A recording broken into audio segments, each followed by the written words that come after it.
So we'll kind of do a quick synopsis of, I guess, on a deal. So for instance, right, if you've come across a property that might be worth $100,000 after, I like to use round numbers for this kind of things, right? So 100 grand.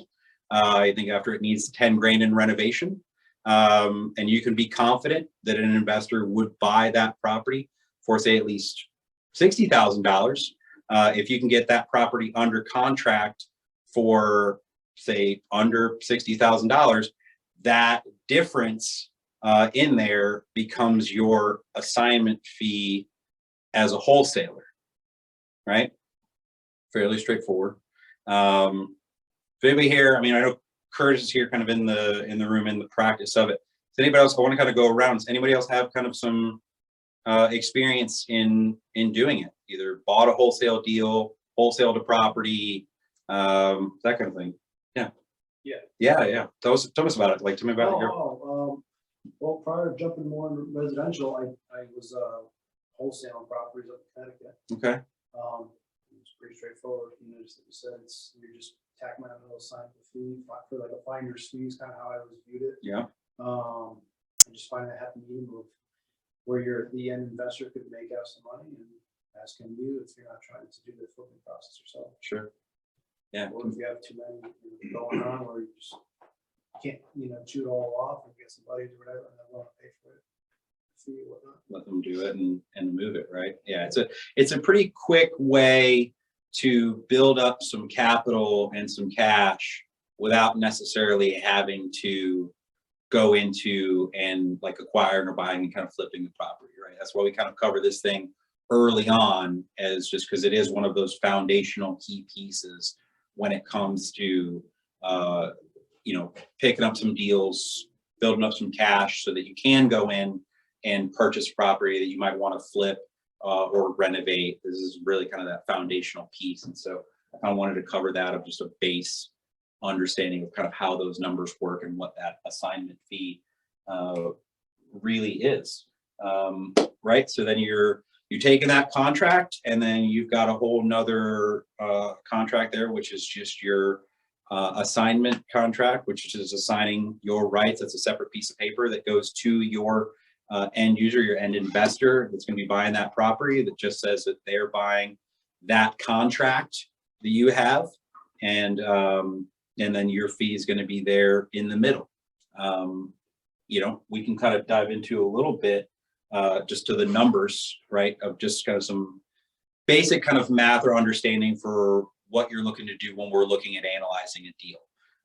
So we always start with like our ARV, or after repair value. That's going to be our market price. What is the market telling us that those properties are going for, renovated or fixed up and done? We like to take that number, go 70% of that, and then subtract your renovation costs into there. That's a good purchase price for that piece of property. The difference between that price and what you can assign it for, that's your wholesaler fee. I like to use that 70% rule. I know of some wholesalers that might use it as like an 80% margin of like the ARV. And I'm kind of curious. I want to kind of throw this out there. Curtis, Sam, anybody in the room, really, like, do you find that to be about average? Do you guys see it in that 80%? Like, what are people really buying and moving on now? Because like sometimes I would look at like 80% is not terrible, as long as it just kind of depends on that repairs needed. But I'm curious to hear kind of what you guys are seeing. That was always a formula I used when I was out there wholesaling. 70% minus repairs. We meet a bunch of different people. So you go like 60%, then give me someone that's 80. I mean, it's like all over the place, but I'd say 70 is pretty average from what I come across. Right. Yeah. So that's going to give that end investor that margin to build in their profit while going into the deal, right? That's giving them that 20-30% worth of play to work on it. Do you feel like we've been watching Cory, people come into the market from out of the market that are marketing stuff where the price makes no sense? Yeah, 100%. I've seen wholesale deals where it was like you're paying retail. Retail Yeah, price. you're paying retail for your what you're trying to wholesale this for, because I don't know the market.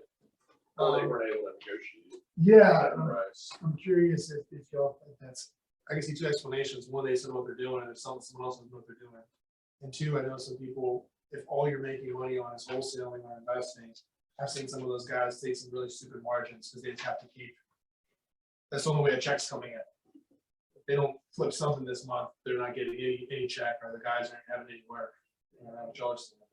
So is this saying if there's a home that you could resell for $100,000, if you can get it for $70,000, it's a good deal. Ideally less than that, because you want to buy it. You take it at $70,000. So Chris, I'm gonna come buy your house. It's gonna be worth $100,000 fixed up, but I'm gonna buy it for 70 cents on the dollar. But this thing still needs $20,000 worth of work, or something like that, right? So now I want to buy it for 50. I'm not buying it for 70,000 because I need to take that 70% minus the cost of repairs. Okay. And that's the price you want. That's the price you ideally, the investor wants to buy it for. So then whatever you get it for under that. So if we're going to use that math of say 70 grand minus $20,000 repair, so 50 grand, really I want to buy that thing for 40, and then I'm going to try to sell it to another investor for 50 grand, right? And that 10 grand spread there I'm making, but then that still leaves them enough meat on the bone still. But if you were doing it for yourself, you would want to hit it about 50. Yeah, that's it. I mean, that's just a good rule of thumb. I mean, you just have to kind of base it on your own tolerance for risk. Maybe what's your long-term plan if you're going to maybe hold this property for a longer time, and you don't need to make like just a fat lump sum hit at once. Then I might look at something that's, you know, an 80% minus the cost of repairs or something like that, because I'm planning on parking my cash in this thing for the next 10, 15, 20 years. So at that point, I don't need it to be like just the smoke and screaming hot deal. It's got to make sense for me in terms of what's that return going to be on my cash invested into this month over month over month, year over year over year. That's kind of the long-term vision. That's at least my play. I have averaged one flip a year, and then we kind of buy one rental a year. That's kind of been our margin: flip one to buy one, flip one to buy one. But everybody's strategy is going to be a little bit I feel like different. speed factors into that a lot too, because if you can flip something in 30 to 60 days, then you can, you know, work with something that's at 80% ARV. Sure. Yeah, because you're going to move it quick. You're not holding it. There's not extra carrying costs. And it's They go become into like those wholesalers that were selling super high, like at 100%. I feel like most of them have been flushed out of our market for the most part. I mean, I haven't seen too much of that Yeah. anymore. Yeah, I can't say I've seen a lot of it. I mean, I know of one group. All y'all calling them Particular. out on Knoxville flippers. Yeah, I know. There's There's definitely a good old boys network around here that crazy bro, what's going seems on to here? have kind of pushed them out. But you're right. I mean, there's been some wild deals. I remember seeing one that was, you know, being advertised around 150,000, and they had it under contract at 125, and the house wasn't even going to appraise. It might appraise for 125. You know, they were just totally not familiar with the market and the areas and what's going on. And so that's where it's nice just working with somebody that's at least a local boots on the ground, right? Familiar with the areas enough that when they're sending you something, there's at least a pretty good spread. But you're right. I think I'd say most of it's pretty flushed out. I don't know, has anybody else really seen any just off the wall stuff come through lately? Nothing too long. Well, I think the whole market's off the walls. Well, it's definitely an unprecedented time for sure in the strip housing market. I think working with a realtor that can watch the trends of a certain area is important too, because where you might have a really low ARV, but a realtor that's knowledgeable about the area can tell you how it's tracking. Sure. Yeah. You buy something at 80% and 37917, you get your money back for 19, and then pay more depending on the zip code. Yeah. And where it's going to be and what that long-term plan is going to be. Has anybody seen the projections for next year for appreciation? Even with like interest rate hikes, over 10%. And what's also going to track is new construction starts. Yeah. You track permits, it's stupid. Because that's what we look at is where the national builders doing, because they're not done. Like, they're making this play and they're coming and doing this. It's just gonna continue expanding. We're undervalued nationally. Compared, yeah, it's just compared to the rest of the country. Yeah, it's massive. Look at the influx of folks moving here, relocating and things like that. Demand's only going to keep, I think, going up in our area overall. Next one's a kind of a big question I get, right? It comes up, people ask me like, is it legal? Yes, it is legal. This is where, you know, the details really matter in there. Your contract that you have written in there has usually a clause in there that has, it will say like, right, John Doe, you know, agrees to buy this or assigns, right? These are different contracts than our usual real estate contracts we have drawn up by state attorneys that are, you know, 10 pages, you So know. it's not a tar form. It's not a tar form at Yes. all. These are Put that in independently special drawn steps. pieces. Correct. Yeah, that would not go into special steps. I would imagine, I mean, you'd probably have to talk to a real estate attorney. Yeah, you don't go to do this with tar forms, Chris. Like, these are totally different contracts all the way around, right? Where do you get them? I guess I'm jumping. Well, I mean, I'd say like it's probably just going to vary, like either just working either with a real estate attorney or, I mean, I guess in reality, I mean, if you just drop something on paper and write it down, you got something. What if your contract doesn't speak about assignment at all? It's just like a super, Super generic kind of Yeah. thing. like, we're selling this to you cash, no language about assignment. As your attorney, Cory, I'm gonna say Cory is not an attorney. Yeah. I am not an attorney. This is why I'm not an attorney hat. Have you ever seen that? I mean, I've seen some very straightforward, like one-page contracts that just say like this person agrees to buy like this property, blah, blah, blah, but it leaves that kind of gray area in between that I think that's at times where this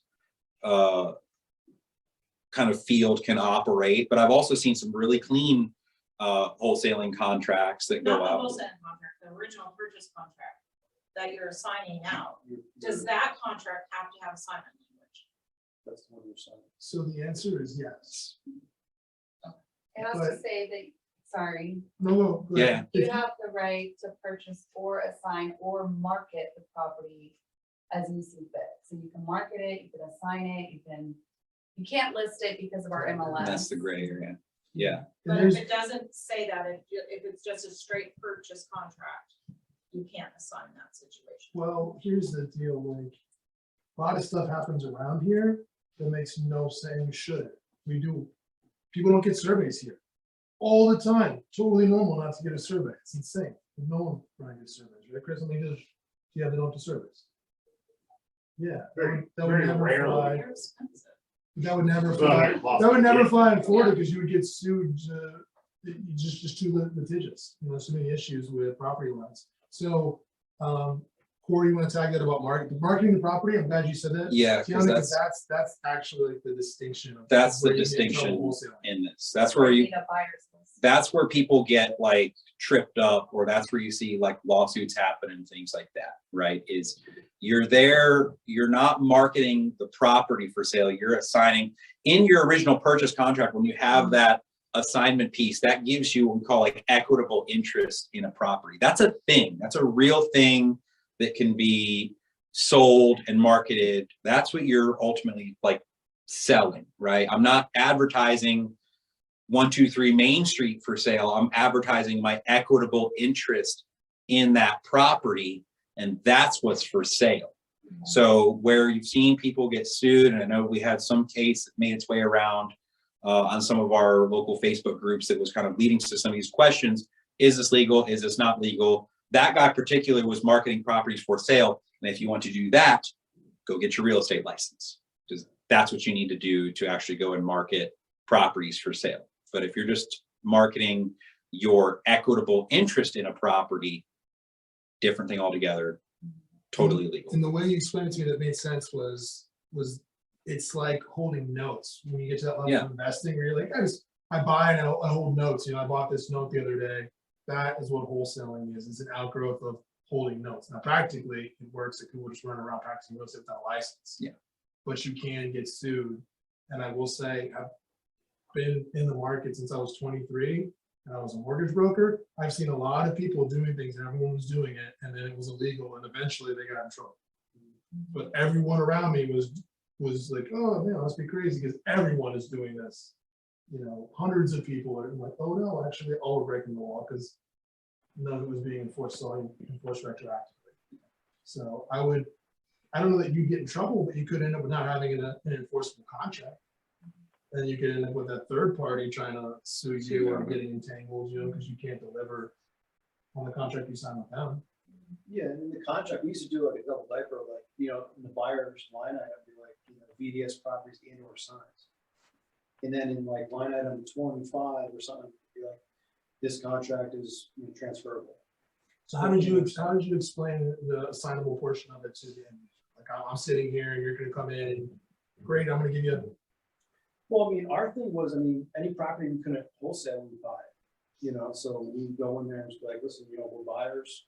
We'll either sell to some of our investors that we have a list of that's not investors, and we'll buy ourselves and sell it as, you know, as a retail property, you know. So we just kind of went in that, you know, sure. area. And like I So said, I that's mean, the ethical way. Right, Because you right. actually have the ability the funds to purchase close it. it. You know, Right. so people get- There's a lot of people going around here that don't. Right. Yeah, and that's I mean, that's what people do out there too all the time. And that was always a problem. That's why wholesale gets a bad rap, right? And I'm sure you get probably too, but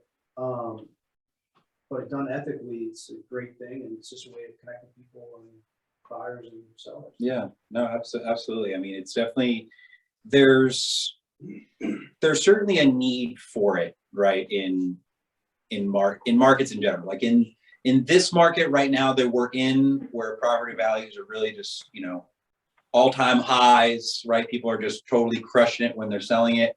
It might not make sense for a seller to go that route, but there are people in those positions where, hey, they need quick cash. I need cash now. I need to sell this property in the next 2 weeks, you know, 30 days, something like that. It needs to be cash. It's just got to roll with it.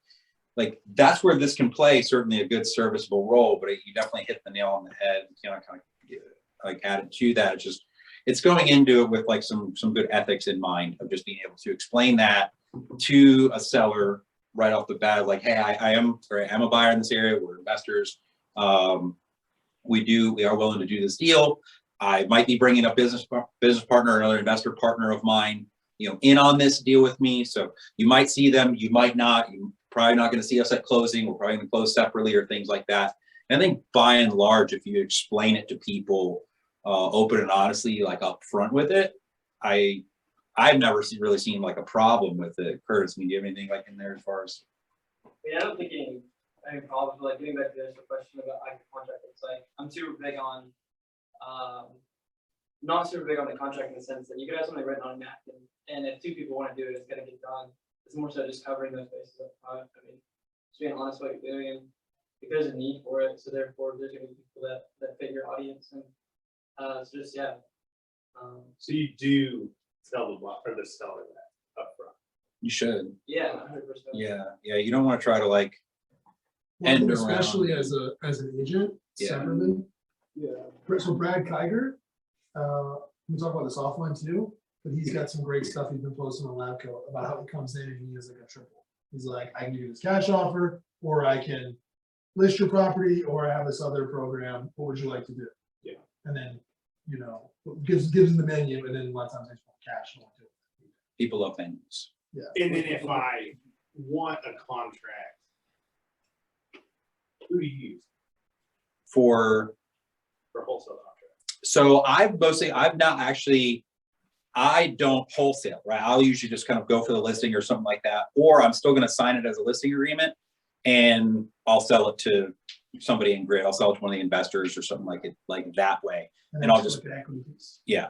So I'm not retaining any kind of like equity piece in that property. I'll just as soon sign it as a listing and work it with them, right? Because you can sign those like broker exclusive listing agreements where you can only market it, you know, inside of your inside of your market center. There's also a TAR form we have, which is just the agreement to show property.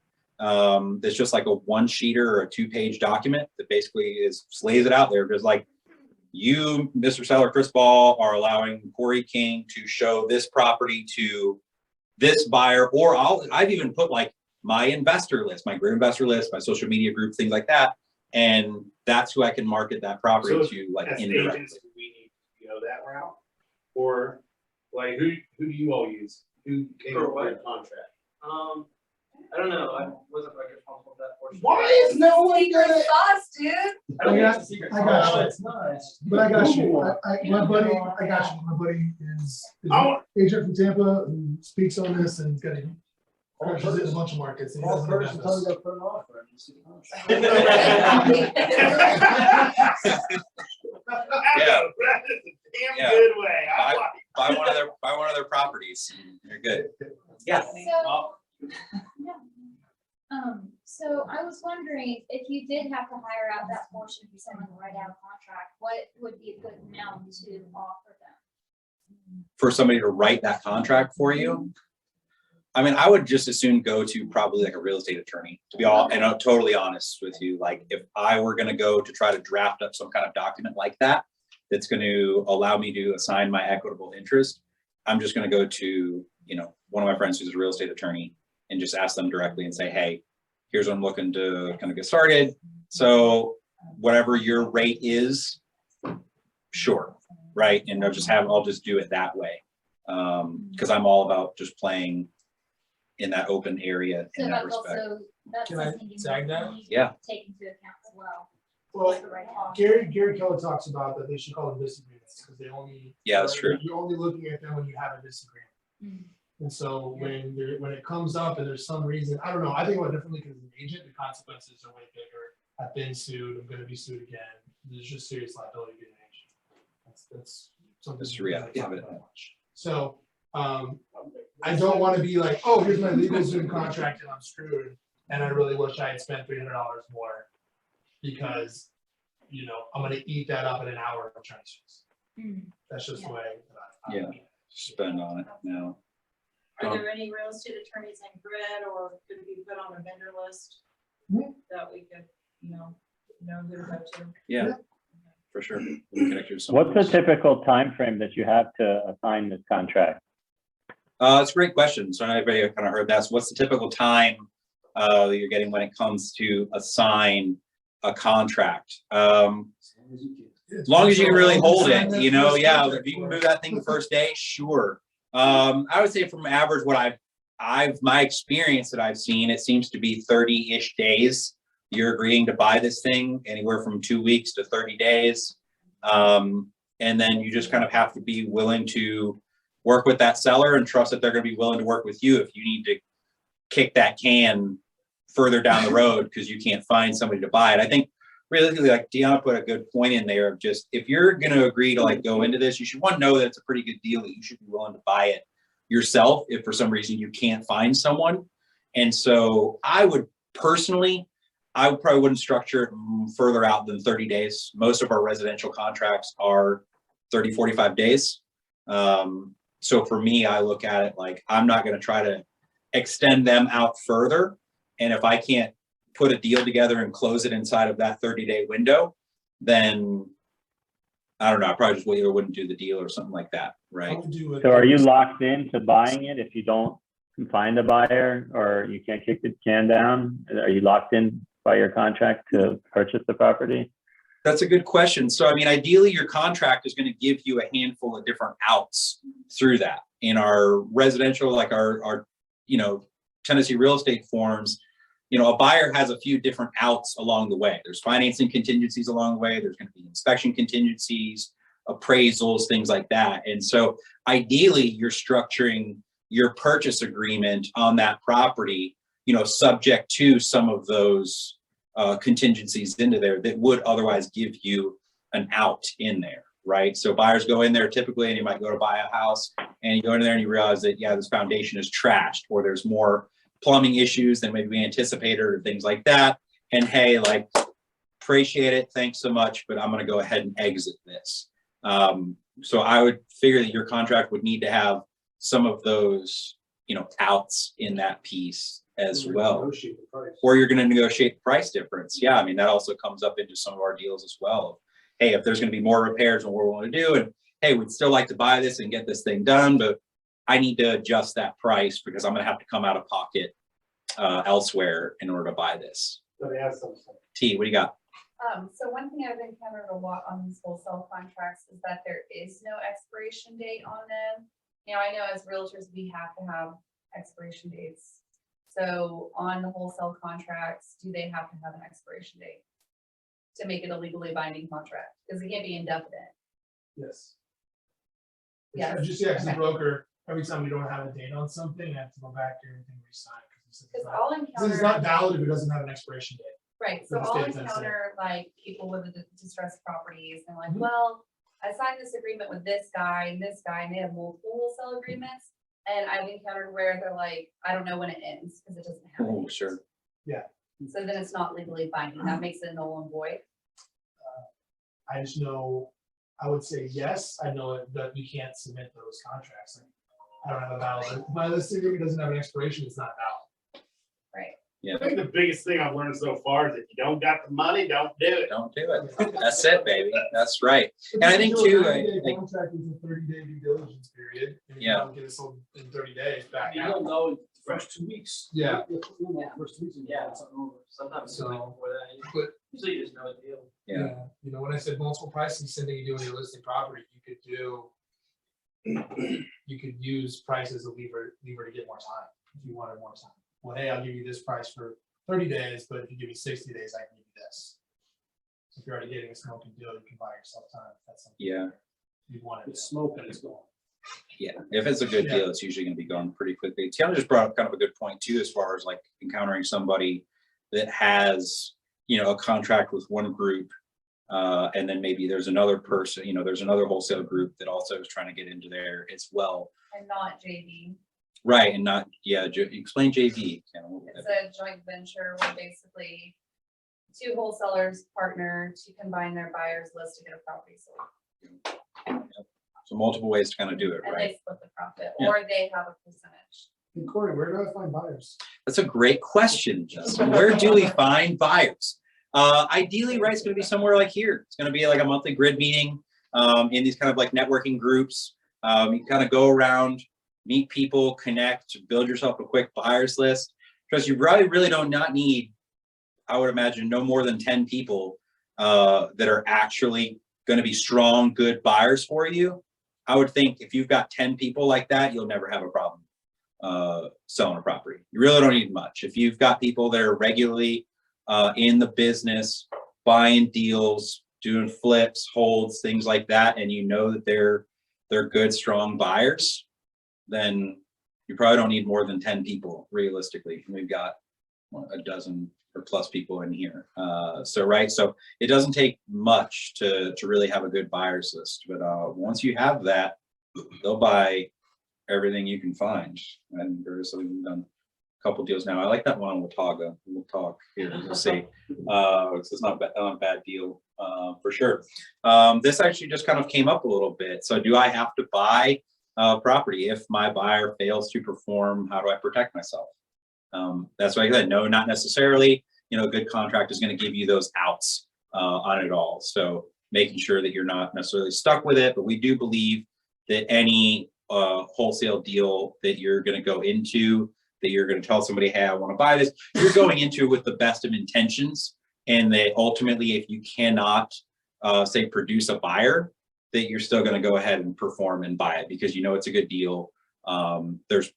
It's not too hard necessarily to like find the money in reality. In today's world, like money is infinite. There's billions of dollars flowing around our heads every day. You could still be able to, should be able to still buy and purchase that property, help that seller out, especially if they're in that distressed situation. And you can find someone you can partner with if you need help flipping the property, work out a split on that profit on the backside. But generally, you shouldn't be stuck with it. Your contract should have a number of outs initially in there, inspections or things like that, that are going to at least help you exit this deal if it ultimately doesn't make sense. And you can go with it from there. To eliminate those escape clauses on the assignable contract. Right. Yeah. And buyers. So that they're the ones kind of Sure that they're gonna close. that they're going to close on. Sure. Yeah. By keeping that assignment contract pretty short and sweet. Yeah. I'm curious, does anybody have any examples of maybe where they've had that piece get a little squirrely when it comes either to the couldn't close it 30-day, had to buy it, or buyer got, end buyer got a little squirrely and didn't perform. I always like to ask just to see, because we can high five about good deals all day long, but like in reality, right, it's like when the deal goes like sideways and stuff like that is oftentimes when we really learn a lot. And that's when you're like, oh, got it. Don't do that again. Add that to a checklist, make sure that doesn't happen. I'm kind of like open it up.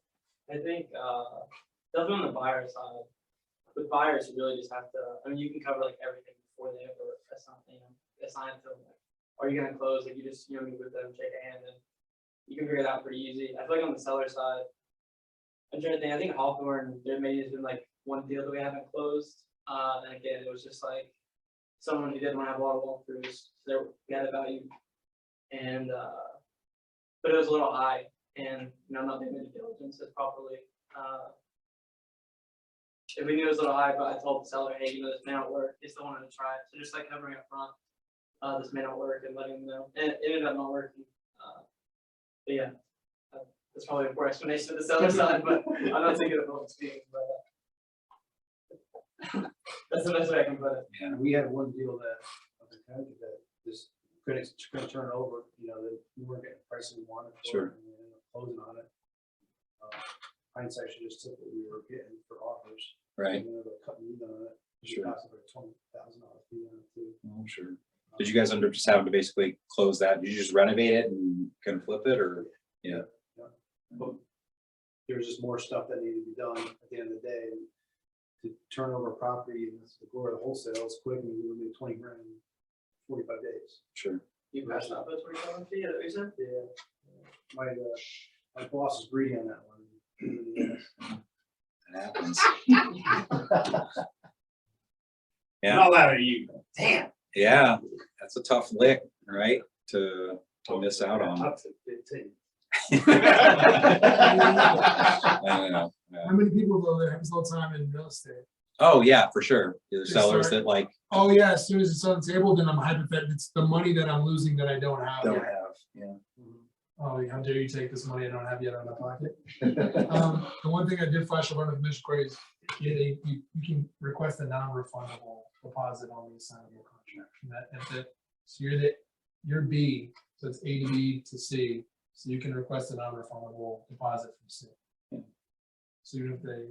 So if they do back out, you still got. Exactly. Right. For us, it's like If you earnest want, money, like I that said, kind of if you thing. do due diligence or something to go see the property, but you've got them on the hook and you can keep them on. That at least that could be at least maybe enough money for you to roll over and actually purchase that property. I mean, if it's enough of a. If you're in this room and you don't have the cash and want to get into it, you can find someone that will back you to bail you out at least. There's Steve Levine's not here, but I can think of plenty of private money guys who will do that. Yeah, that'll help you out to make it work. Yes. Try to back stuff down the first one. True. That kind of dives into just like, how do you get paid, right? How does that fee? So we've talked about kind of where that money comes from, but really it becomes just your fee or assignable fee can either be a line item on the HUD or on the settlement statement, can be escrowed in like separately kind of with the title company. You could always kind of do a double close, where if you wanted to, I guess, hide that and not have it as a line item, where say the seller sees kind of what your assignment fee is. But I mean, realistically, if you've done everything kind of on the up and up all the way at that point, it really shouldn't be an issue by the time you get to there. But I do know some wholesalers or some people that will do a double close where they will, result in a little bit more closing costs and things like that through it all. But that's where they can at least buy the property and then kind of move that money through and have two different closings on the same day, and have it there. But I think by and large, I mean, for you guys, it's just all been on the HUD, isn't it? Yeah, it's just a single close. I think the only benefit of a double close is that maybe people don't get to see your assignment fee, but Right. realistically, that probably it's a deal, it's a deal. So we just do a single close. I mean, I can understand double close if, some sellers would like if you made 25 grand off of, their $75,000 property or something, if you were able to wholesale from it. That's where it gets Yeah. a little muddy, right? You get a little angry. I can see someone getting angry, but I mean, again, that's just like covering in front. I totally understand. And I don't think we've ever had that happen before, but They're paying you because you have people. right. They don't know how to market property, they're finding connections to the investors and buyers.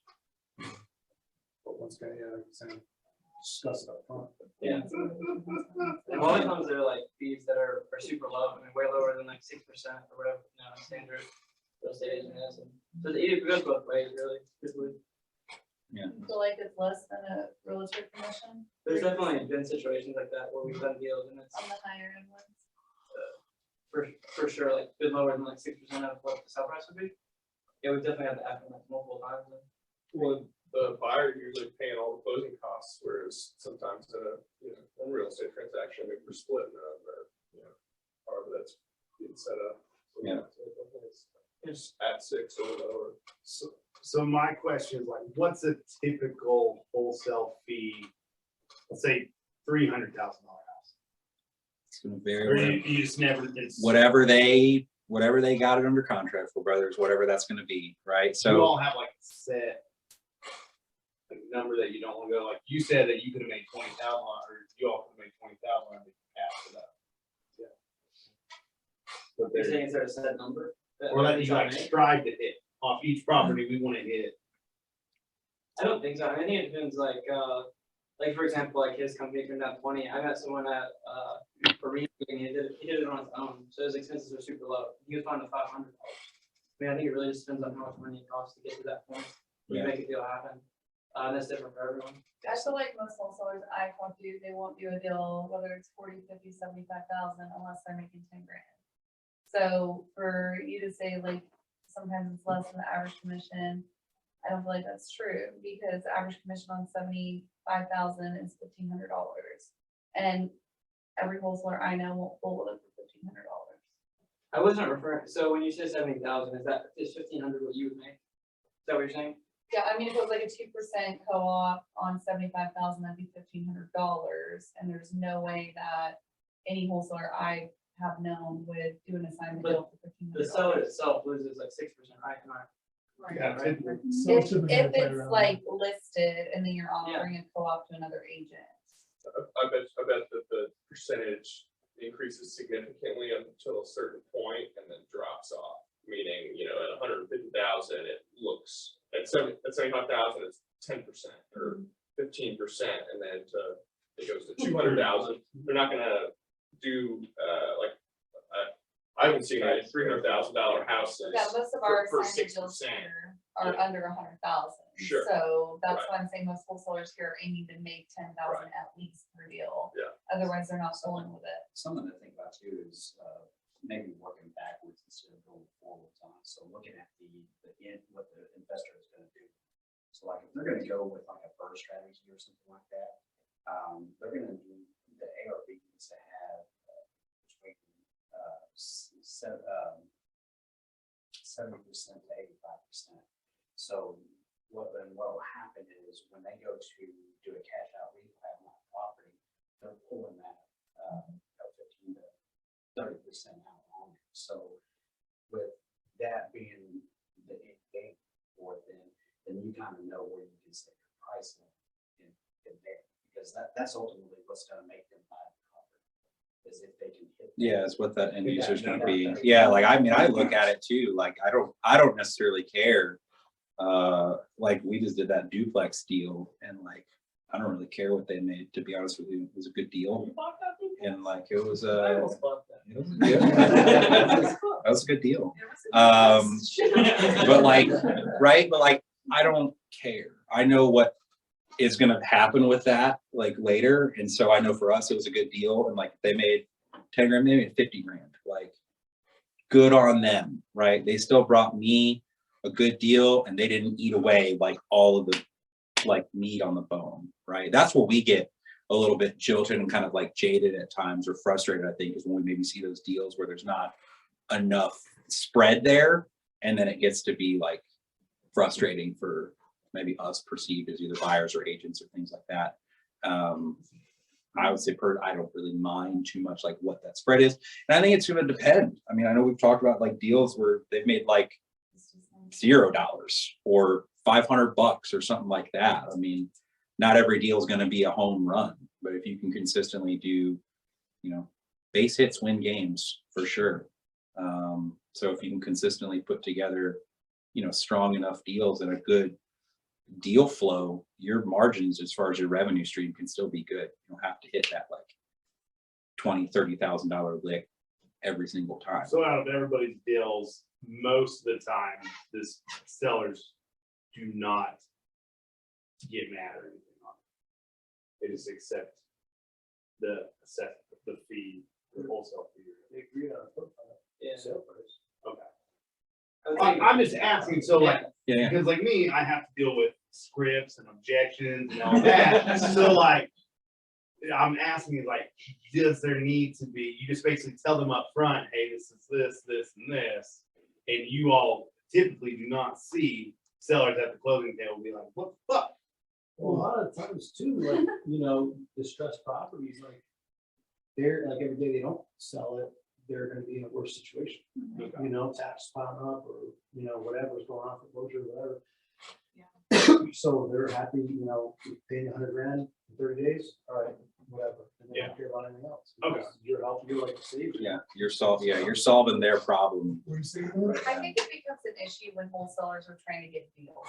And they're going to properties that are in reality distressed, but the owner has low motivation and they beat the owner up on the price saying, you know, man, I can give you 50, I can give you 40. And then they go out and wholesale it and they make a nice chunk.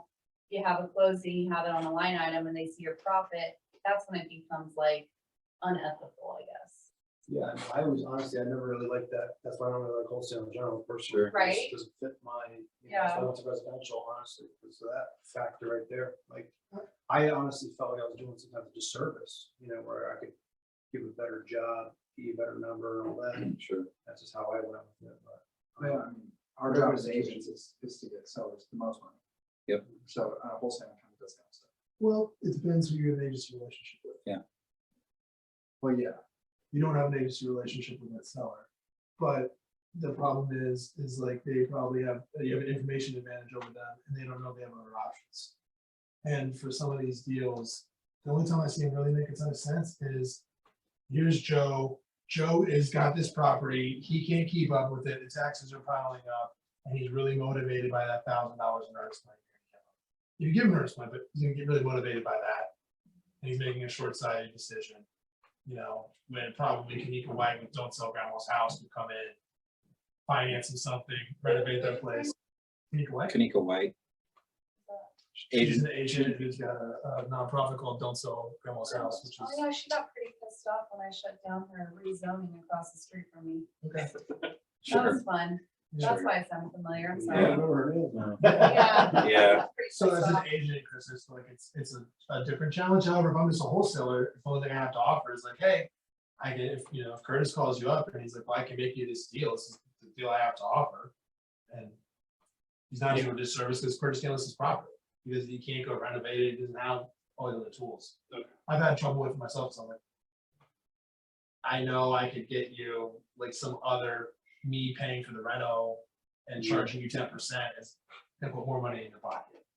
That's some of those other. Well, that was, so I had a home that I listed in Morristown. I could have easily bought it for 70 and I sold it for 113,000. Sure. Now, I didn't, now they would have been happy to 70,000, and to me, I was like, whoa, I can get you way more. But now looking back at it, it's like, well, damn, I should have bought that house. Yeah. I mean, we're done with the contract. So someone. That's a little true. more on the unethical side. I feel like it's so hard because like, for instance, I have like a land piece right now and I call the guy and I'm like, how much money? He's like, I don't know, 20 grand. He's like, that's what I got it for in the 80s. So and it's like so tempting to sign that, but as an agent, I'm like, but it's worth more than that. So that's just. I'd rather wholesale it in that case, because then I'll feel more ethical about closing on it, hanging on to it, doing some land maintenance and reselling it. We would always do like what you said before, we give them options, we were brokers too, so. I mean, I think the flip side is that you're not a broker though, it's like going to a flea market and there's an antique and they only want $20 for it, you know, it's worth 200. But you didn't talk them down, they wanted 20 for it. $20, Like, okay, "Alright, cool. Great. $20, Awesome," like, awesome. and I wouldn't be like, what a scumbag, I'm like, oh, cool, guys, I got a deal, like, So you're Also- saying, since we don't have an agency agreement with them, we are not obligated to tell them the actual value? I don't know, no, I'm not saying that, I don't do Like you it. said, I don't do it you because work- I can't swear it, I'm just trying to explain like, that I'm not saying everyone does it's unethical. Yeah. I think there's ethical ways to do it, and I know wholesalers that I like a lot, and seem like good people, Right. but the opposite, we have a fiduciary duty to give accurate information to everybody for a transaction broker. Like about the market, we have to accurately tell them what the place is worth. My understanding is if you're a real estate agent, like you gotta disclose that, where there's value in like a Curtis, like who doesn't have his license, like he could go in and buy that land for 20 grand, and you're now a little removed, like from a legal standpoint, from purely from legal, not necessarily from a moral. But my understanding is, yeah, if you're a real estate agent, you need to disclose that if you're starting to talk about a transaction. That's the only reason why I haven't done it, because I've come across like these screaming deals, but ethically, I don't feel like it's right. But so, What stops you from just buying it and right, turn around and That's list it? what they want. So, what do you want for it? Okay. That one deal, you represent buyer and seller, you get that one. Yeah. Yeah, Dual agency. you can't do a dual agency, but you No can, agency. you just do no agency on it, and yeah. Double what you maybe got in that. land. Yeah. But because we have a above average knowledge of the market and market conditions, the average person might think that 20 grand, oh, it's a little steep. We know because we see, down the street, it just closed and pumped out for 200 for the same piece of property. We have an above average knowledge. We look into that, because I'm like that too. I know people who call me, hey, I could sell this for 50 grand. I'm like, shoot, for 50 grand, I could buy 3 of them and like flip them for 150 each. It's just not, it's not moral in my opinion, because my license. Yeah, I thought that. I usually just give it to an investor and they pay a finder's fee. Or sell it to a builder and list it in construction. But I mean, a finder's fee is like super low compared to wholesale fee. I mean, I think it's just, you kind of have to just, I would look at Ask going yourself. out to agents and search Brad Kiger, Kinger, because he's been talking a bunch about cash investing and using that as a vehicle to generate listing leads. And there are people, if you offer them the quick cash option, we played with it, how do you beat offer pattern a bunch, and it's coming up with the same thing, who want convenience. As long as I offer them all the things, like, I don't feel bad about buying it cheap, that's what they want.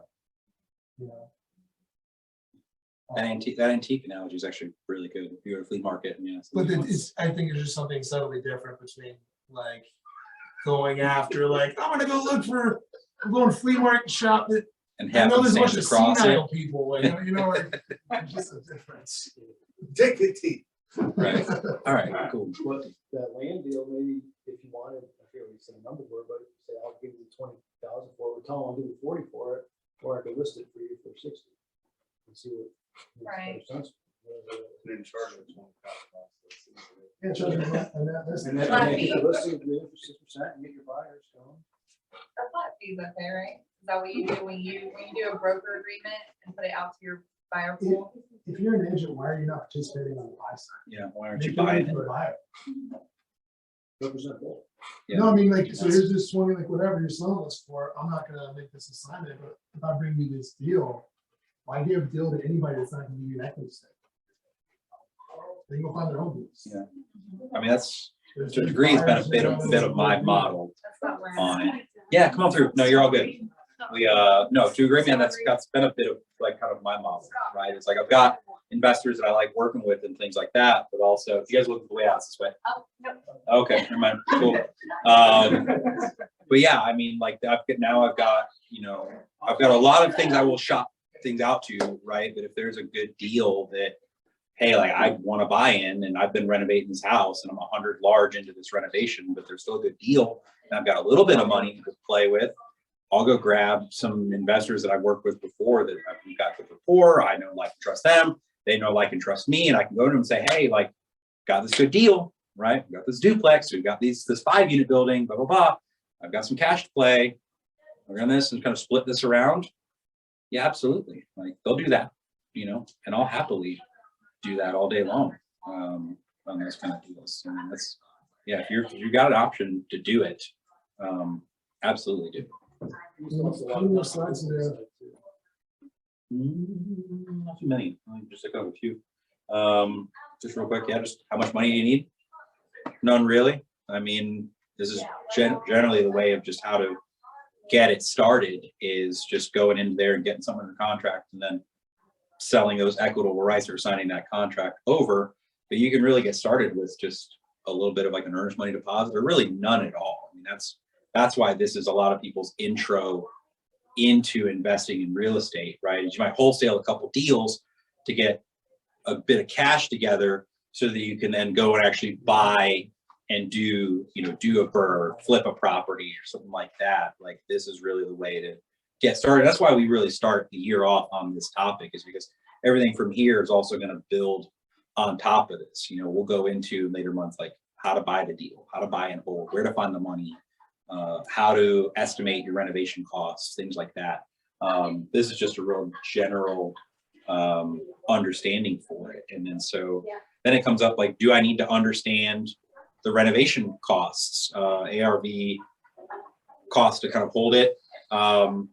Ideally, yes, right? You need to have at least some understanding. You don't need to be a full general contractor, but if you've got a good understanding and have some good formulas or rules to kind of go by, you can estimate costs pretty easily just by kind of looking around. I often like to say too, like, go hang out at a hardware store and just look at what materials cost you, and then get some quotes together from other people, and you pretty quickly kind of summarize it up, right? Like, if I'm looking at flooring, I ballpark $4 or $5 a square foot on flooring, and that's materials and labor, because I know I can buy nice LVP for about $2 a square, and it's probably going to run me anywhere from $1.50, maybe $2 a foot to put that flooring down.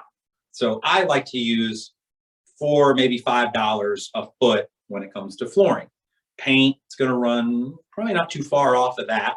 You know, and then go look and see what a toilet costs. Okay, new toilets, $100. Plumber's probably going to charge me about $100 to put that in. Multiply by, I've got 4 bathrooms in here. Do what? Just the toilet seat. That's right. But the I've seen it before. yeah. So Tips. but really, right? You don't need to be. There you go. What, like that counter concert paper?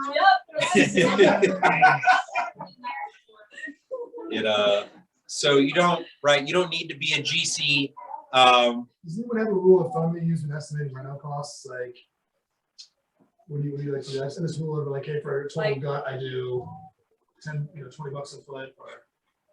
Really? I feel like, electric, plumbing, foundations, all that, it's like 50. Yeah. Somebody posted in. Yeah. Yesterday. Zoom, is it Zoom? Yeah.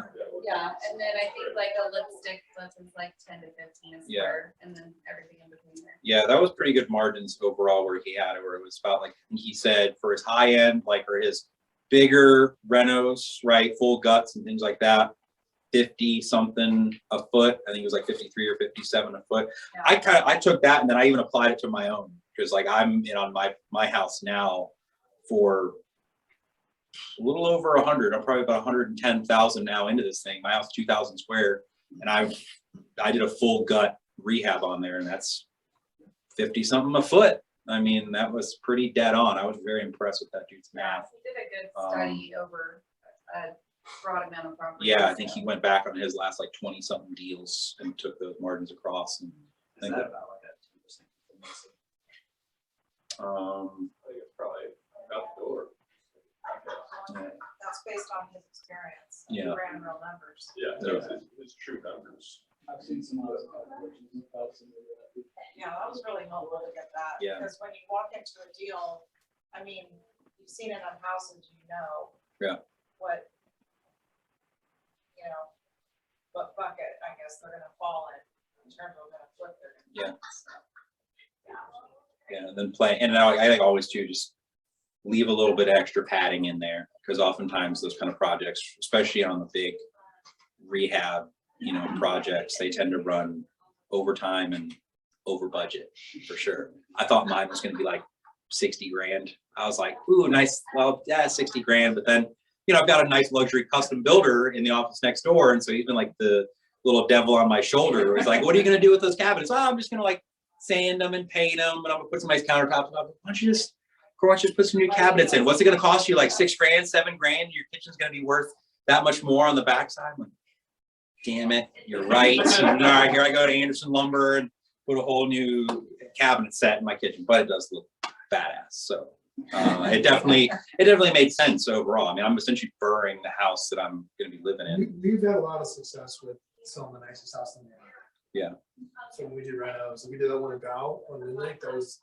That was 20K super for nice. house, 240, that was before the market went insane. That came in. That one they did in Telecodes. So Yeah. that came out super good too. Yeah, so that's, and then we're doing a luxury, Jamie's doing a luxury flip right now in Sequoia, so that is one method.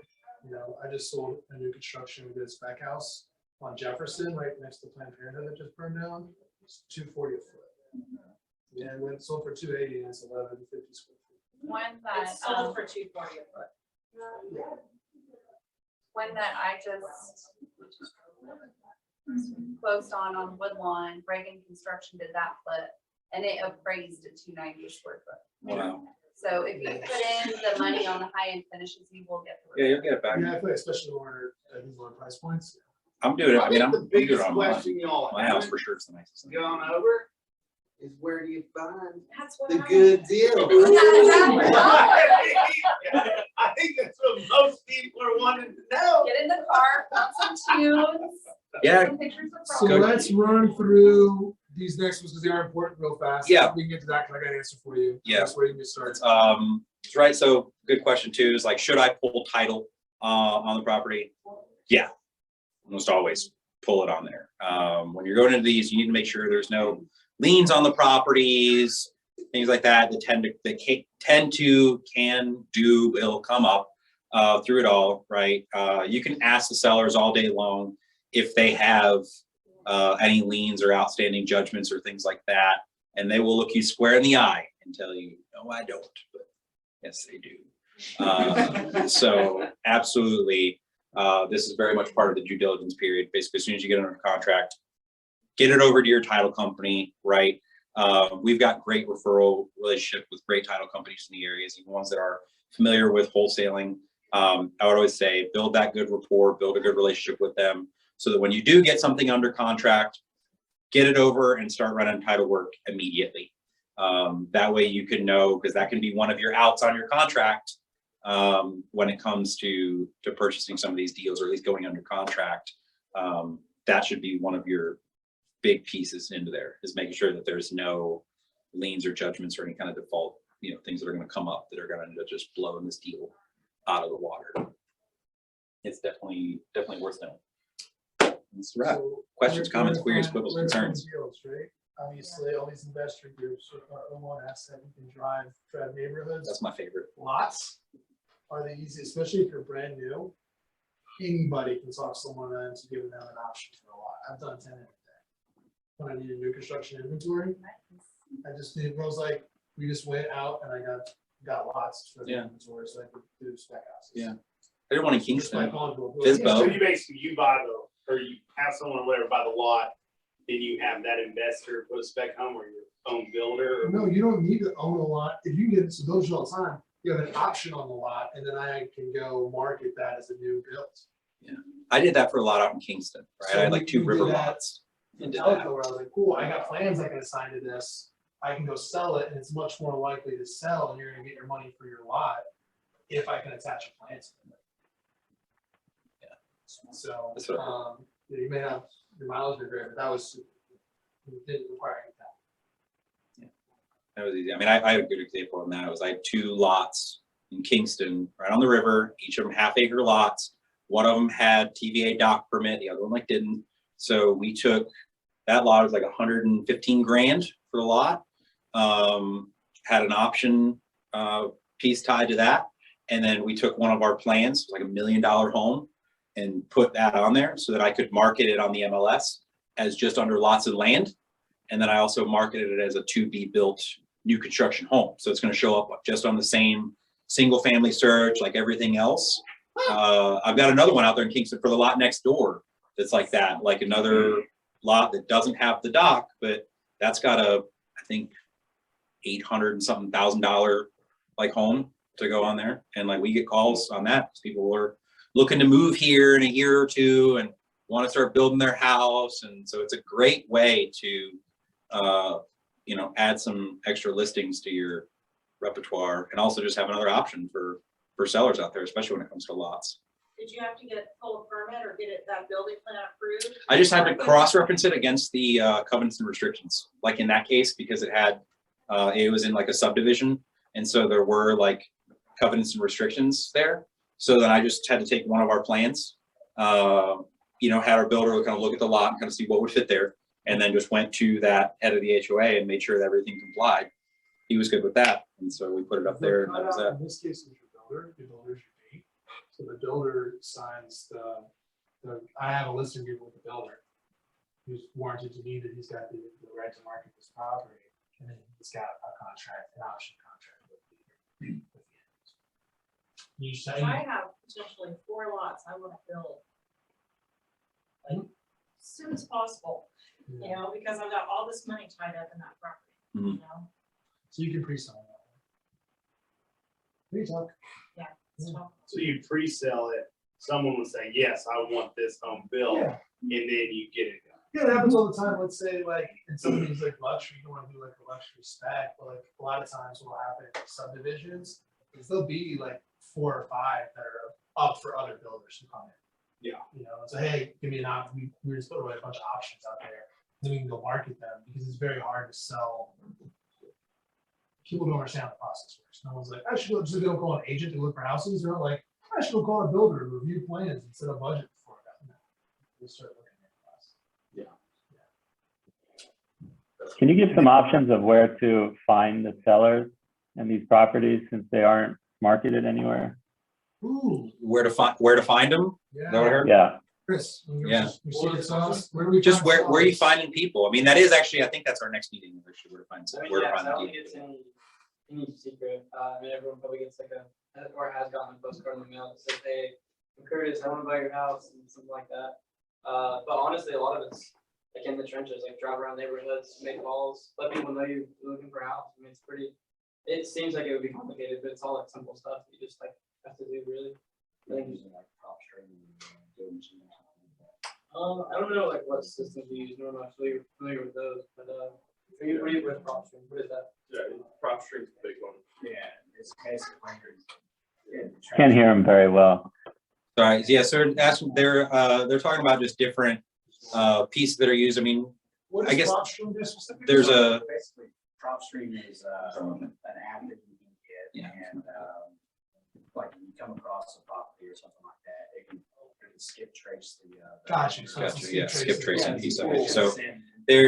so chairman here in the room, basically there's a couple options you can do, right? You can do what's called just driving for dollars, which is a very straightforward kind of way to go about it. I mean, you can drive around, look at distressed properties, write down the address. You can send that person, shoot, a letter a week, a letter a day, whatever you want, right? It's like Hey, surf prop. I'm into this. You can knock on their door.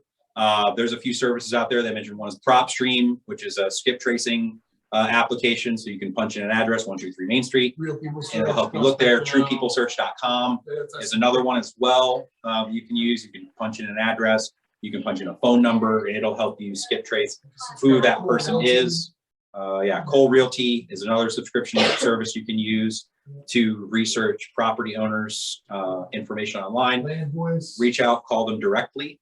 As a direct way. I mean, Curtis said a lot of people, you probably might get them yourself, right? You get a letter in the mail, ugly yellow postcard, says, hey, we'll buy your house. those are all direct ways just to reach out and talk with property owners. I know you can usually go down to like the courthouse and they'll usually have a record of people that are delinquent on taxes. They usually have that out to where properties that are going to be coming up at a tax sale over the next couple of months. You can reach out directly that way. Again, just kind of go down to the courthouse, see what's coming up, and write to those people directly. So it's kind of a number of different ways, and that's actually one of our next grid meeting topics. Is going to be just kind of the ins and outs of how to find some of these deals. Certainly, just networking, put it out in the universe, put it on your Facebook page. You know, put a Facebook post tonight. I'm looking to buy an investment home. Class or whatever, we're gonna dive down to like, yes, you can do all of these. Which one's the more ROI? Like, where are we? Yeah, and I think everybody's going to have a different rate of return on that, right? I mean, like, let's look at just us as agents, right? And we're prospecting. We might call the same for sale by owner and have two totally different conversations. And you might win. We'll see. I don't know. Maybe. His packets on the counter every time. You know, but like, it's just going to be subjective in there, right? Like, I like to cold call and circle prospect and stuff like that. So whatever you like. Whatever you like to do. I mean, really, you're going to want to have the energy behind it, because otherwise, I mean, you can get kind of burnt out pretty quickly. You get, 99 no's in a row tends to sap your energy. And you get that one yes, and then it's all back. I'm just curious, ad hoc, I mean, how many postcards, letters, whatever, phone calls do you make? What's your percentage? I mean, how many no's do you get? How many no's do we have? For every yes. So if it's like cold calling, I mean, truthfully, I'll probably do 100 cold calls to, get one appointment, and then maybe on 10 appointments for a deal. And we send out like tens of thousands of dollars postcards every month too, and yeah, I'd say for cold calling, $500 is somewhere around there. $500 is like definitely you're gonna get more yeses because, like for instance, we had one day close to our live, and I called the guy, I was like, hey, I drive by this house every day and I have for months. What are you doing with it? That's obviously more personal than hey, do you want to sell your house? So that varies, but it takes a long time to spend $1,000. I don't know if there's one that's like the most efficient. But I mean, there's a lot of no's. There's a ton of no's. For the yeah. Ryan Dawson's the best wholesale I've seen. He's a YouTuber and he runs a couple companies, but he says about $2,500 for a deal, meaning Just contract. to find it. But no, like contract to get a wholesale deal, like between $2,000 and $2,500. He thinks like kind of based on he's got some masterminds and he works with a bunch of wholesalers like across the nation, and it's like on average guys are spending $2,500 to get a deal, and I think the costs are more expensive. Like the earlier you are in business, they drop as you do better. So. It's definitely Moneyball, right? It's a numbers game. You just kind of track it. We do it in our just prospecting efforts or things like that. I mean, you might average, it might be 100 to 1. I found it that way as well. If I'm just randomly calling neighborhoods to look for property owners that maybe want to list their home, it might be 1 of 100, right? I might make 100 phone calls and I'm going to talk to 15 people.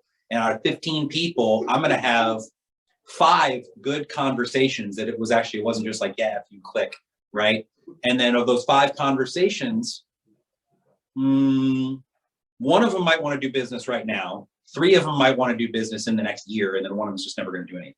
So it's just the money ball piece of it. It's just time over task over time. I mean, I'm kind of with Curtis. I'm on the just drive around. Like if there's a particular, property, if you're doing this onesie twosies at a time, that's a fairly effective way to do it. Of just like, I keep a notepad in my car and I will just go cruise around on a Saturday or Sunday morning when the wife and little one are sleeping in, and I'm going to go out and get coffee, and I'll just go cruise around and, okay, well, I like that address, and I like that address, and that house looks like shit, right?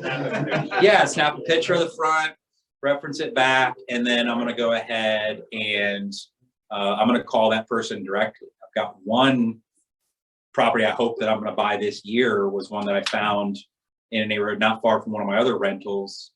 Called the guy. It's got a phone number from Puerto Rico an address in Orlando, but he lives in Seattle. Wild, right? But then just good conversation. Hey man, see his property. What's the deal with it? What's your plans? Dude, yeah, like nobody's been there for like 5-6 years. It's rough looking. But I'm finishing up. I got this divorce I'm finishing up.